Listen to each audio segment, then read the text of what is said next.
and inner peace comes through Christ. Take heart, have courage, do not be afraid. These are common phrases in Scripture.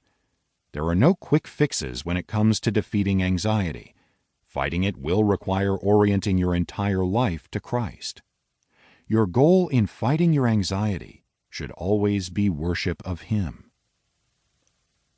If you find this devotional helpful, and I trust that you will, listen to it in different seasons of your life.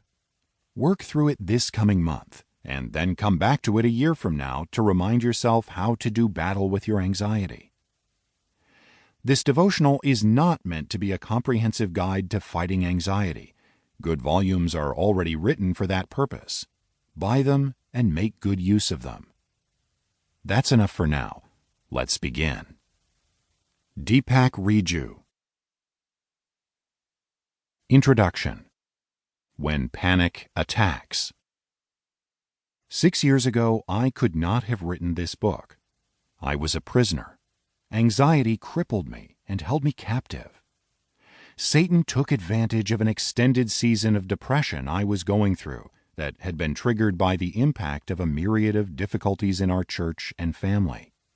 Mounting pressure from every direction, along with my own angry response to it, collided to create a swirling storm of fear.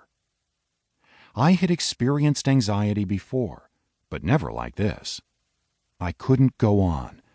Some days I didn't even want to. Twice I went to the emergency room, showing symptoms of a heart attack.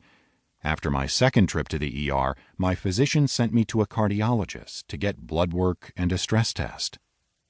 The tests determined that I hadn't had an actual heart attack, the kind that causes permanent damage to the heart muscle, but a stress-induced heart problem that causes only short-term harm.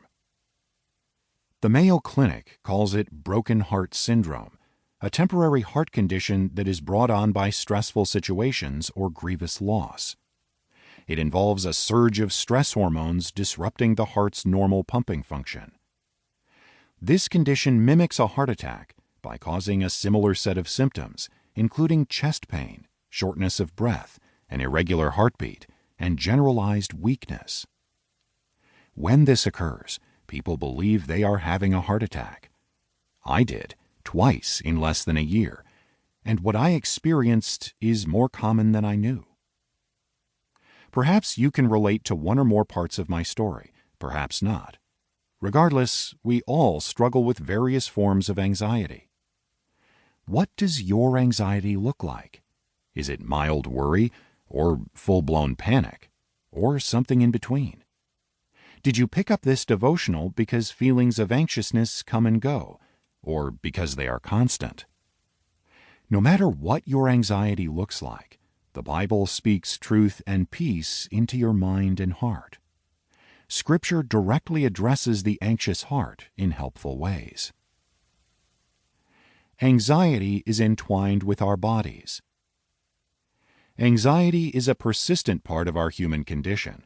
It's so common that an estimated 23 million Americans suffer from panic attacks, while millions more identify themselves as having some form of anxiety disorder.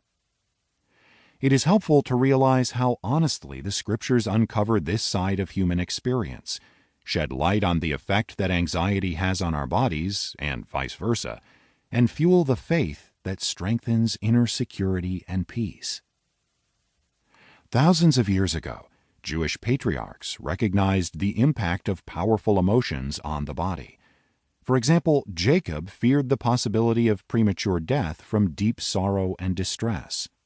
Refer to Genesis chapter 37, verse 35, chapter 42, verse 38, chapter 44, verse 29. When his son Judah pleaded for Joseph to release his youngest brother Benjamin, he specifically begged to be allowed to return Benjamin to his father. Judah said, "As soon as I come to your servant my father, and the boy is not with us, then, as his life is bound up in the boy's life, as soon as he sees that the boy is not with us, he will die, and your servants will bring down the gray hairs of your servant our father with sorrow to Sheol," that is, to the grave, by premature death. Genesis chapter 44, verses 30 and 31.